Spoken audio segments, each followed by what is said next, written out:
Good morning students. मैं doctor RKN आज आपको काई स्क्वायर टेस्ट के बारे में बता रहा हूँ। काई वर्ग परीक्षण इसको हिंदी में कहते हैं और इससे इसको प्रदर्शित किया जाता है। एक नॉन पैरामीट्रिक मेथड का एक मुख्य रूप है काई स्क्वायर अपराचल विधि की। इसमें जब जो हमारे डेटाज होते हैं या वेरिएबल्स की कई कैटेगरीज हो जाती हैं, वेरिएबल एक हो, कैटेगरीज कई हो गई या दो से अधिक वर्गों में, जहाँ पैरामेट्रिक मेथड में उसको करना मुश्किल हो, उसकी गणना करना, उसका एनालिसिस करना, वह हम काई स्क्वायर का टेस्ट का यूज़ करते हैं। इसमें इसका जो फॉर्मूला है वो ये है, काई स्क्वायर बराबर सिग्मा, यानी कि पूरे का योग कर लेते हैं, पूरे उसका ये बड़ा ब्रैकेट हो गया, इसमें FO माइनस FE, इसका होल स्क्वायर बटे FE, जहां पे काई स्क्वायर तो टेस्ट का हो गया जिसका हमें पता लगाना है, सिग्मा मतलब सब योग। अब FO और FE के बारे में जान लेना बड़ा पहले उचित होगा कि FO होता है ऑब्जर्व्ड फ्रीक्वेंसीज, प्रेक्षित आवृत्तियां। जो हमें स्कोर पे, टेस्ट हमने लगाया कोई किसी सब्जेक्ट्स पे और जो हमें स्कोर प्राप्त हुए वो प्रेक्षित आवृत्तियां कहलाती हैं, जो प्राप्त स्कोर होते हैं, प्राप्तांक होते हैं। और FE मतलब एक्सपेक्टेड फ्रीक्वेंसीज, प्रत्याशित आवृत्तियां, इनका हमें पता लगाना होता है।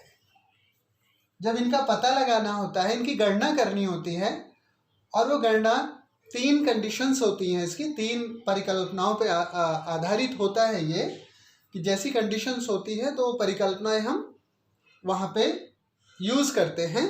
तो इसका पता लगाने के लिए चलिए पहले हम 3 परिकल्पनाओं की बात करते हैं, कौन कौन सी परिकल्पना होती का। सबसे पहले जो हम FE की गणना करते हैं वो कंडीशंस के आधार पे, जो भी कंडीशंस होगी क्वेश्चन में दी हुई, तो उसके बेस पे हम 3 परिकल्पनाओं में से एक में कोई भी एक होगी उसमें गणना करते हैं। और ये 3 परिकल्पनाएं होती हैं। सबसे पहले होता है हाइपोथेसिस ऑफ इक्वल डिस्ट्रीब्यूशन, समान वितरण की परिकल्पना। इसमें जितने भी टोटल नंबर होगा FO का, तो उसमें कॉलम के हिसाब से इसको बराबर बराबर FE के हर कॉलम में बराबर बराबर उसको डिस्ट्रीब्यूशन कर देंगे उसका। दूसरा है हाइपोथेसिस ऑफ नॉर्मल डिस्ट्रीब्यूशन, ये प्रसामान्य वितरण की परिकल्पना, जो NPC नॉर्मल प्रोबेबिलिटी कर्व पर आधारित होता है, उसके अनुसार इसका वितरण करते हैं। और तीसरा होता है हाइपोथेसिस ऑफ इंडिपेंडेंट डिस्ट्रीब्यूशन, स्वतंत्र वितरण की परिकल्पना। ये मैथमेटिकल इसका बेस होता है। आज हम आपको बताएंगे हाइपोथेसिस ऑफ इक्वल डिस्ट्रीब्यूशन। अच्छा, यहाँ पे कोई किसी प्रकार का भ्रम ना हो कि यहाँ पे 2 बार हाइपोथेसिस आ रहा है। ये हाइपोथेसिस केवल FE की गणना के लिए है। FE की गणना के लिए, काई स्क्वायर की गणना के लिए तो हम नल हाइपोथेसिस का ही यूज करते हैं, और वो होती है, there would be no significant difference between 2 or more variables or 2 situations or 2 conditions or 2 groups। ये उसके आधार पे हम अपनी हाइपोथेसिस बना लेते हैं कि कोई भी डिफरेंस नहीं होता। वो नल हाइपोथेसिस, इसके लिए तो नल हाइपोथेसिस का ही यूज करते हैं काई स्क्वायर के लिए। लेकिन ये FE के लिए 3 कंडीशंस में, 3 में से कोई भी जो भी कंडीशंस होगी क्वेश्चन की, वो आगे समझ में आ जाएगा, तो उसमें हम 3 प्रकार के हाइपोथेसिस का यूज करते हैं।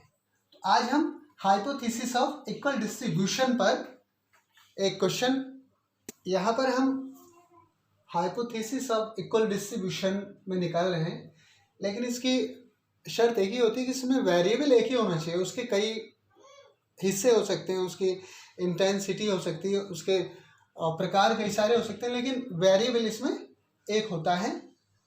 इस प्रकार से यहाँ पे एक एग्जांपल है कि एक कक्षा के 72 छात्रों की अभिवृत्ति मापनी, एटीट्यूड स्केल के एक प्रश्न, जिसको आइटम कहते हैं वैसे टेस्ट में, आइटम के प्रत्युत्तर में निम्न आवृत्तियां प्राप्त हुई, जो फ्रीक्वेंसीज प्राप्त हुई हैं वो नीचे लिखी हैं।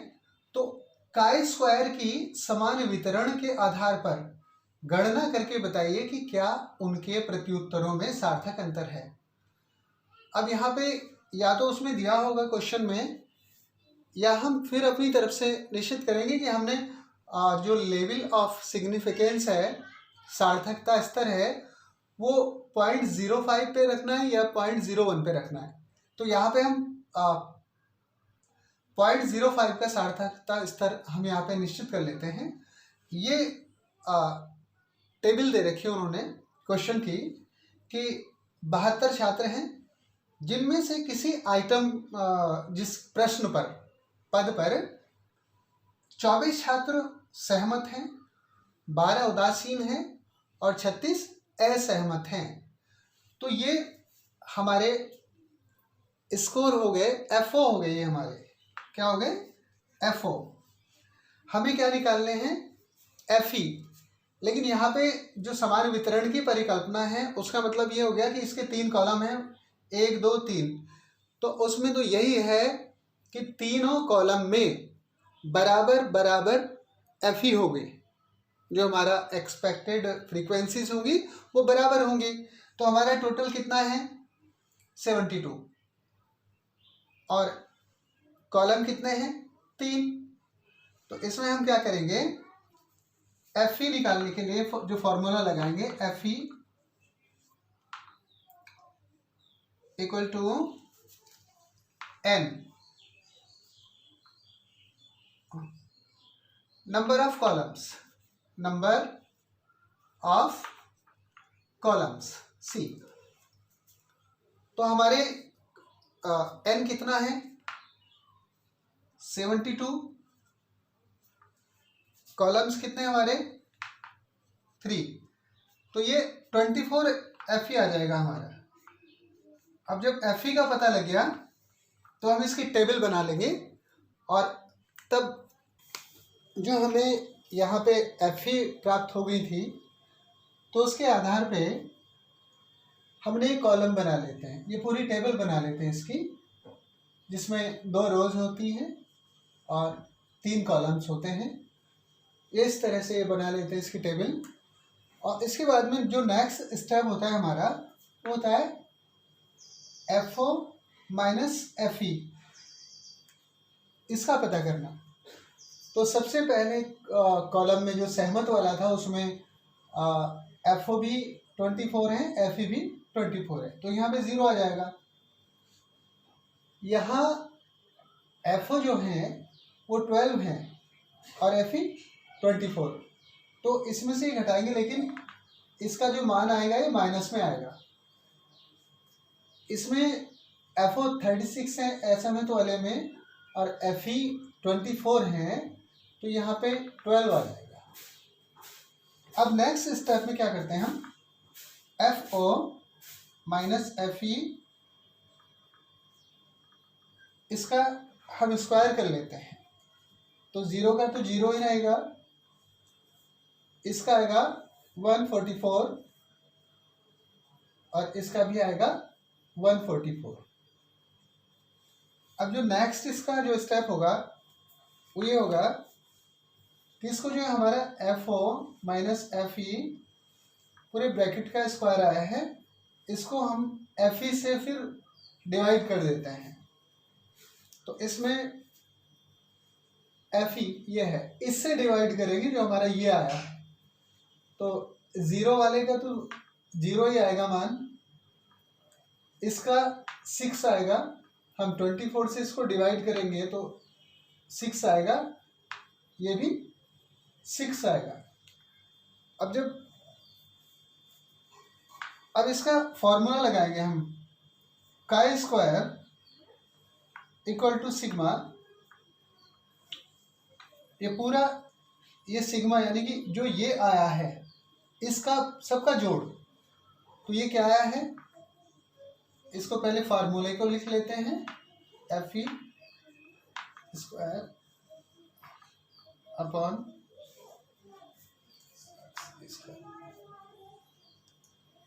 अब इसका सिग्मा यानी कि क्या आया है, 0 बराबर 0 + 6 इक्वल टू 12। जो हमारा काई स्क्वायर का मान प्राप्त हुआ है हमारा, वो 12 प्राप्त हुआ है। अब अगले स्टेप में हमने इसका डीएफ निकालना है, और सिग्निफिकेंस का जो लेवल है हमारा वो 0.05 हमने निश्चित किया था, तो पहले इसका डीएफ निकालेंगे नेक्स्ट स्टेप। हमने अब तक काई स्क्वायर की गणना की है, जो जिसका मान जो है हमें 12 प्राप्त हुआ है। अब हमें डीएफ डिग्री ऑफ फ्रीडम की गणना करनी होती है। तो डिग्री ऑफ फ्रीडम डीएफ के लिए फॉर्मूला है कि एक ब्रैकेट में C-1, दूसरे में R-1, और जो आए उसका आपस में गुणा कर देना। तो हमारे पास कॉलम कितना है, C कॉलम 1 2 3 हमारे पास कॉलम है, और रो हमारे पास 2 हैं। तो 3 - 1 यहाँ पे 2 आया, रो में 2 - 1 यहाँ पे 1 आ गया, तो हमारे पास 2 DF आया। तो 2 DF पर हमने जो लेवल ऑफ सिग्निफिकेंस तय किया था वो 0.05, तो 2 DF के लिए 0.05 पर काई स्क्वायर का मान, जो टेबल है उसमें जो काई स्क्वायर की टेबल है, हर सांख्यिकी की हर पुस्तक में पीछे टेबल मिल जाती है, तो वो मान है 5.99। लेकिन प्राप्त मान कितना है हमारा, प्राप्त मान है हमारा 12, जो कि इससे ज़्यादा है, इससे कहीं अधिक है। इसलिए हमारी जो नल हाइपोथेसिस होगी वो रिजेक्ट हो जाएगी। वो तो ये थी कि कोई अंतर नहीं पाया जाता या सार्थक अंतर नहीं होता, लेकिन यहाँ पे सार्थक अंतर है। तो इसलिए इस जो हमारे समान वितरण की जो परिकल्पना पे आधारित ये प्रश्न था, इसमें हमारी हाइपोथेसिस क्या हुई है, रिजेक्ट हुई है। इस तरह से इसको पूरा किया जाता है। अब जो अगले वीडियो में मैं आपको बताऊंगा वो हाइपोथेसिस ऑफ नॉर्मल डिस्ट्रीब्यूशन, मतलब जो हमारा एनपीसी है उस पर आधारित एफई निकालने का जो तरीका होगा वो एनपीसी पर आधारित होगा, और उसके लिए आप जो है इस हमारे वीडियो को लाइक भी कर सकते हैं, शेयर भी कर सकते हैं, और अगले वीडियो के लिए आप हमारे चैनल को सब्सक्राइब कीजिए